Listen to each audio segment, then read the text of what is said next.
स्वच्छ गेलं. पण जी माणसं भरली आहेत आतमध्ये त्याचं काय करायचं? मग त्याच्यातल्या त्याच्यात निवडणुका आटपून घ्यायच्या आणि पुन्हा यश पदरी पाडायचं. याला काय निवडणुका म्हणतात? या निवडणुका अशा याच्यात तर लोकशाही तरी टिकेल?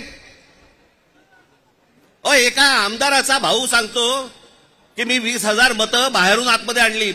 आमदाराचा म्हणजे ह्याची हिंमत बघा, सत्तेचा माज बघा की एक आमदाराचा भाऊ सांगतो की आमदार असतो पैठणचा, त्यांचा बुमरेचा भाऊ ना, हो पण त्याचा बुमरेचा भाऊ ना, तो मुलगा हल्ली कळतच नाही माहिती. या मतदार याद्या तपासताना ह्याच्यातला कोण त्या दिवशी सांगितलं नाही का मी? मुलीचं वय 114, वडिलांचं वय 43. त्या दिवशी काय मला बोलायचं ते मी बोललो. काहीही चालू आहे. त्या नवी मुंबईचे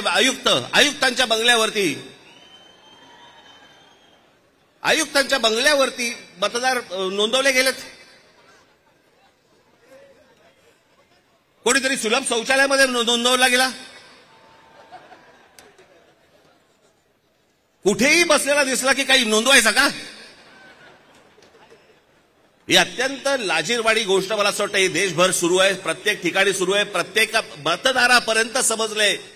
परवा दिवशी तर मी त्या वोटिंग मशीन बद्दल बोललो, मी त्याचं डेमॉन्स्ट्रेशन दिलं.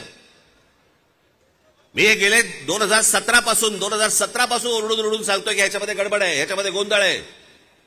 अशा प्रकारच्या साधी गोष्ट आहे. 232 आमदार निवडून आल्यानंतर जर महाराष्ट्रामध्ये मातम असेल, महाराष्ट्रामध्ये जर समजा सन्नाटा असेल, महाराष्ट्रामध्ये काहीच नसेल, सगळे जर मतदार हे गोंधळलेल्या अवस्थेमध्ये असतील आणि सगळ्यांना जर आश्चर्य पडलं असेल, निवडून आलेल्यांना चिमटे काढून बघत होते निवडून आलेले लोक की मी कसा आलो निवडून.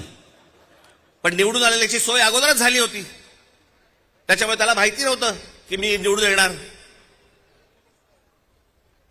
हे सगळे कारस्थानं, या सगळ्या गोष्टी, ह्या सगळ्या निवडणूक आयोगाच्या मार्फत सगळ्या सुरू आहेत.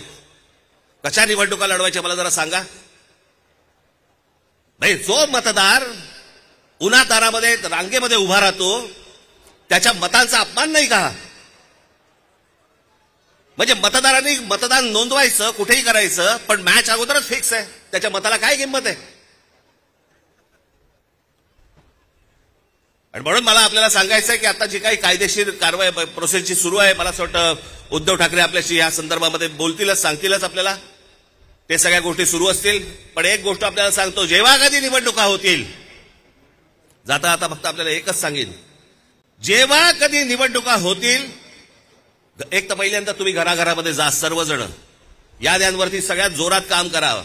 चेहरे कळले पाहिजेत, एकेका यादीवरचे सगळ्यांना चेहरे कळले पाहिजेत. ती माणसं तिकडे मतदार नोंदणीची म्हणजे आपलं मतदाराच्या ठिकाणी बसली पाहिजेत. आणि त्यानंतर जर समजा तिकडे हे दुबार तिबारवाले जर आले, तिथेच फोडून काढायचे.